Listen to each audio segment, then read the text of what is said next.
निवडणुकीनंतर शिंदेंचा पक्ष भाजपात विलीन होणार असल्याचा खळबळजनक दावा खासदार संजय राऊत यांनी केला।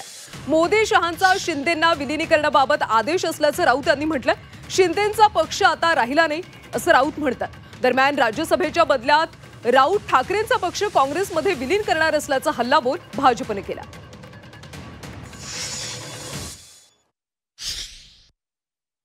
शिंदेंची जमिनीवरील ताकद नक्की किती आहे? त्यांना वापरून घेतलं आमच्या विरुद्ध, महाराष्ट्राच्या विरुद्ध, मराठी माणसाच्या विरुद्ध।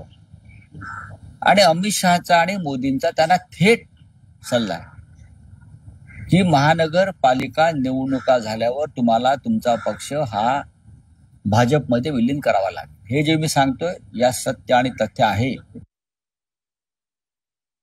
राज्यसभेमध्ये पुन्हा एकदा संजय राऊत उभाटा गटाच्या मतांवर निवडून जाऊ शकत नाहीत।